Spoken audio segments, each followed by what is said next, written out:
Assalamualaikum warahmatullahi wabarakatuh. Kami dari kelompok 5 yang beranggotakan Wina Herawati Kurnia, Wulia Saida Tazkiyah, dan Gatia Lubna Siti Fatmah. Di sini kami dari kelompok 5 akan mempresentasikan hasil diskusi kami, yaitu profesi guru dalam pandangan Islam. Adapun yang akan kami jelaskan mengenai profesi guru dalam pandangan Islam, yang pertama, di sini ada pendahuluan, yang kedua pembahasan, ketiga kesimpulan, dan yang terakhir daftar pustaka.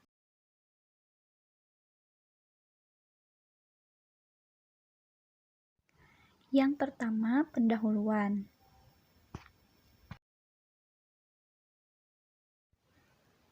Berdasarkan Undang-Undang Nomor 14 Tahun 2005, tugas utama guru adalah mendidik, mengajar, membimbing, mengarahkan, melatih, menilai, dan mengevaluasi peserta didik. Batasan tugas guru tersebut menunjukkan bahwa sosok guru memiliki peran strategis dalam proses pendidikan, bahkan sumber daya pendidikan lain yang memadai. Seringkali kurang berarti jika tidak disertai dengan kualitas guru yang bermutu. Dalam Islam, sosok guru jauh lebih strategis karena selain mengemban misi keilmuan juga mengemban tugas suci, yakni membimbing dan mengarahkan peserta didik ke moralitas yang lebih baik menuju jalan Allah Subhanahu wa Ta'ala. Baik, untuk selanjutnya akan dilanjutkan oleh rekan saya. Kepada Gatia, saya persilahkan.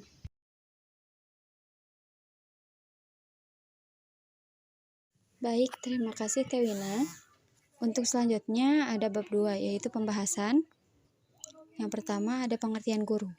Dalam Kamus Besar Bahasa Indonesia, guru diartikan sebagai orang yang profesinya mengajar. Definisi ini cakupan maknanya sangat luas. Mengajar apa saja bisa disebut guru. Sehingga ada sebutan guru ngaji, guru silat, dan guru lainnya dalam dunia pendidikan. Sebutan guru dikenal sebagai pendidik. Tetapi sebenarnya banyak teoritis atau praktisi yang mengatakan pendidik memiliki arti yang berbeda dengan guru. Sedangkan dalam Islam, guru adalah semua pihak yang berusaha memperbaiki orang lain secara islami. Dalam hal ini bisa keluarga, tetangga, tokoh agama, dan masyarakat luas. Ada beberapa istilah dalam bahasa Arab yang biasa dipakai sebutan bagi para guru, yaitu ustaz, mu'alim, mursyid, murabbi, mudaris, dan mu'addib. Selanjutnya, kedudukan guru. Kedudukan guru dalam Islam sangat istimewa. Hal ini terdapat dalam beberapa dalil naqli dan hadis yang meriwayatkan hal tersebut. Misalnya, hadis yang diriwayatkan Tirmizi yang berarti sebagai berikut. Sesungguhnya Allah, para malaikat, dan semua makhluk yang ada di langit dan di bumi, sampai semut yang ada di liangnya, dan juga ikan besar, semuanya bersolawat kepada mu'alim yang mengajarkan kebaikan kepada manusia. Hadis riwayat Tirmizi. Dalam ilmu tasawuf atau tarekat, dikenal ungkapan, siapa yang belajar tanpa guru, maka gurunya adalah setan, yang juga mengartikan sangat mulianya kedudukan guru dalam Islam. Al-Ghazali menggambarkan kedudukan guru sebagai seseorang yang menyempurnakan, memperbaiki, membersihkan, dan mengarahkannya agar dekat kepada Allah Subhanahu wa Ta'ala dengan mengajarkan ilmu, berarti ibadah dan pemenuhan tugas kekhalifahan Allah yang paling utama. Sebab Allah Subhanahu wa Ta'ala akan membukakan untuk hati seorang guru suatu pengetahuan dan sifatnya yang paling istimewa, bagaikan gudang bagi benda-benda yang paling berharga, dan diberi izin untuk memberikan kepada orang yang membutuhkan. Al-Ghazali juga mengatakan, orang tua penyebab wujud kekinian dan kehidupan yang fana, sedangkan guru penentu kehidupan yang abadi. Kedudukan guru yang mulia dan istimewa juga berimbang dengan tugas dan tanggung jawab yang tidak ringan. Seorang guru bukan hanya sebagai tenaga pengajar, tetapi sekaligus sebagai pendidik yang berkewajiban untuk mewujudkan tujuan pendidikan Islam, yaitu mengembangkan seluruh potensi peserta didik agar menjadi muslim sempurna. Untuk mencapai tujuan ini, guru harus berupaya melalui beragam cara seperti mengajar, melatih, membiasakan, memberi contoh, memberi dorongan, memuji, dan mendoakan, di mana cara-cara tersebut harus dilakukan secara sungguh-sungguh dan konsisten. Selanjutnya ada sifat-sifat guru. Beberapa ahli dalam pendidikan Islam merumuskan syarat-syarat yang harus dipenuhi guru, terutama dalam aspek kepribadian. Menurut Asma Hassan Fahmi, sifat-sifat yang harus dipenuhi oleh seorang guru adalah sebagai berikut.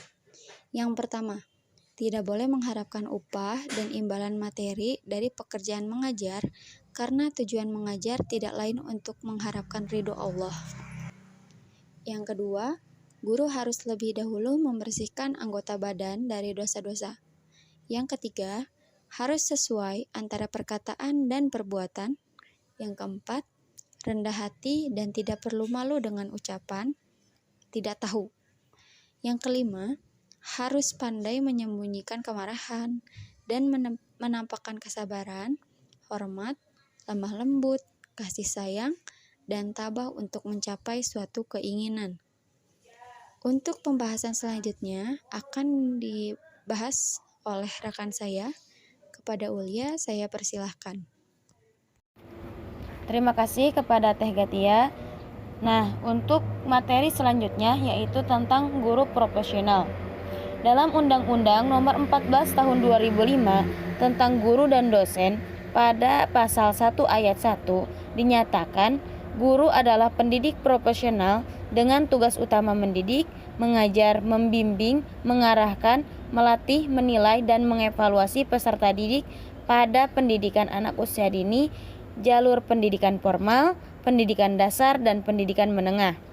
Istilah profesional dalam definisi guru di atas menunjukkan pada pekerjaan atau kegiatan yang dilakukan oleh seseorang dan menjadi sumber penghasilan kehidupan yang memerlukan keahlian, kemahiran, atau kecakapan yang memenuhi standar mutu atau norma tertentu serta memerlukan pendidikan profesi. Sifat-sifat guru rumusan para ahli pendidikan Islam sebagaimana disebutkan sebelumnya dapat dikelompokkan ke dalam 4 kompetensi.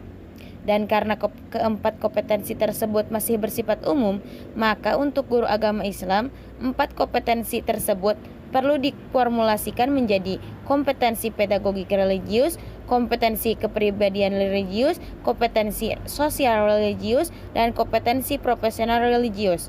Kata religius perlu melandasi setiap kompetensi untuk menunjukkan adanya komitmen pendidik dengan ajaran Islam sebagai ruhnya, sehingga segala masalah pendidikan dihadapi, dipertimbangkan, dan dipecahkan serta ditempatkan dalam perspektif Islam. Pembahasan selanjutnya yaitu tantangan guru. Tantangan yang dihadapi guru itu ada 4 yang sangat berat, melebihi tantangan guru-guru pengajar materi umum. Tantangan yang dimaksud dapat dikelompokkan ke dalam 3 aspek. Pertama, aspek materi agama. Dari aspek ini, tantangan yang dihadapi guru agama adalah yang pertama, materi agama Islam banyak menyentuh aspek metafisika, irasional, bahkan suprarasional, sehingga menyulitkan guru untuk menjelaskan secara detail agar peserta didik mengerti dan yakin. Yang kedua, sebagian materi agama agak tabu untuk dijelaskan pada anak usia tertentu, sehingga peserta didik tidak bisa mendapatkan penjelasan secara rinci. Yang ketiga, cakupan materi agama sangat luas, menyangkut hubungan manusia dengan Allah, manusia dengan manusia lain, dan hubungan manusia dengan makhluk lain dan alam sekitarnya. Ketiga hal tersebut harus dijelaskan secara seimbang, sesuai tingkat perkembangan anak. Suatu tugas yang tidak mudah. Yang keempat, materi agama lebih mengedepankan praktik atau amal soleh dibanding teori. Padahal, standar evaluasi amal soleh sangat kompleks. Lalu yang kedua, tantangan di luar kedua aspek di atas, misalnya, yang pertama, rendahnya perhatian orang tua di rumah terhadap pendidikan agama anak-anaknya. Ada kesan, jika anak telah belajar di sekolah atau madrasah, tanggung jawab orang tua telah selesai. Semuanya diserahkan ke lembaga atau guru.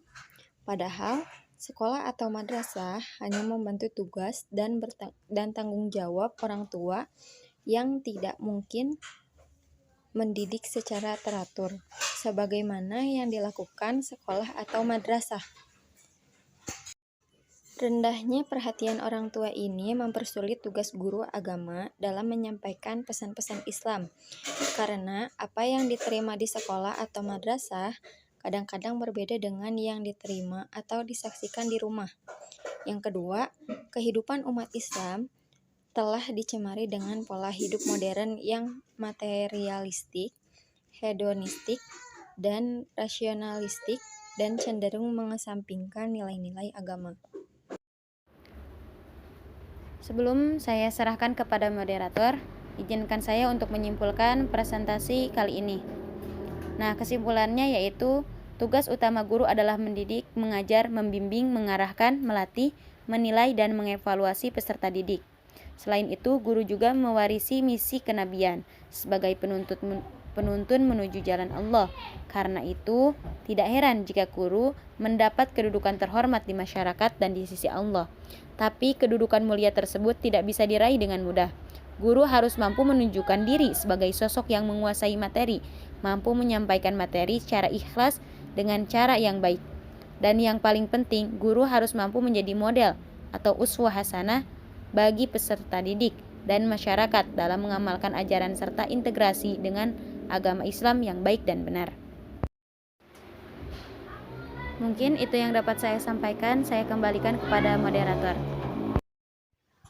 Adapun sumber-sumber yang kami gunakan untuk menyusun pembahasan ini yaitu kajian filosofis dan kerangka dasar operasionalnya oleh Muhaimin, Guru dalam Perspektif Islam oleh Tadris, Filsafat Pendidikan Islam oleh Zuhairini, Ilmu Pendidikan dalam Perspektif Islam oleh Tafsir, Ilmu Pendidikan Islam oleh Minarti, dan Arah Baru Pendidikan Islam di Indonesia oleh Arifin.